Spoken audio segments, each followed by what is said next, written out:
मंडी से भाजपा उम्मीदवार कंगना रनौत ने कहा, आप सोचते होंगे कि 2014 से अब तक क्या कोई आसमान जैसा काम हुआ है।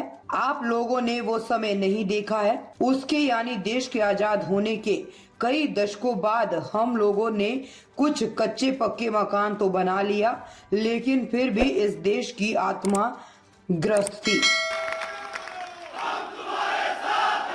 दोस्तों, आज मेरे बहुत युवा दोस्त आज यहाँ आए हैं। आप अक्सर समझते होंगे और आप सोचते होंगे कि क्योंकि आप लोग बहुत युवा हो, हम लोग भी युवा हैं पर इतने युवा नहीं है जितने कि आप हो। तो आप लोग समझते होंगे कि क्या हुआ है 2014 में, जो ये कोई आसमानी सा काम हुआ है कि आप लोगों ने वो वक्त नहीं देखा है। हम लोगों ने वो वक्त देखा है।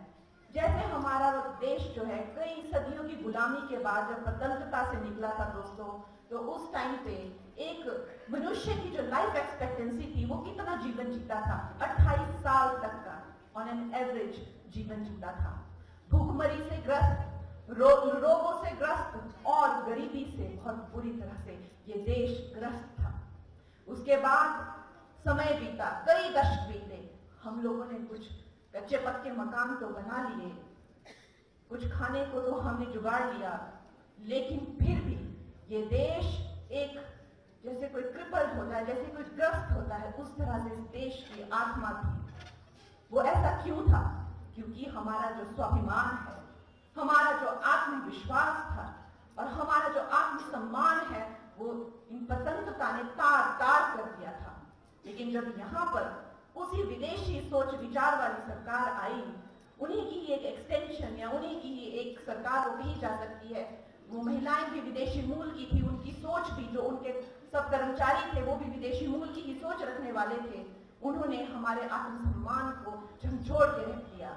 ऐसा कर दिया कि भारतीय होना या भारतीयता की बात करना, अपने धर्म की, अपने संस्कार, अपने संस्कृति की बात करना एक शर्मिंदगी से भी बदतर होता था।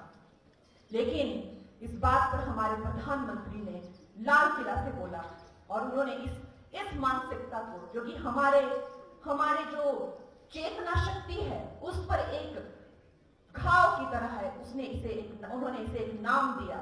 उन्होंने कहा गुलामी का चिन्ह, और उन्होंने हर एक भारतीय को कहा कि इस ताज़ा खबरों से जुड़े रहने के लिए हमारे चैनल को सब्सक्राइब करें और बेल आइकन को दबाना ना भूलें, ताकि हर खबर की नोटिफिकेशन आपको मिलती रहे।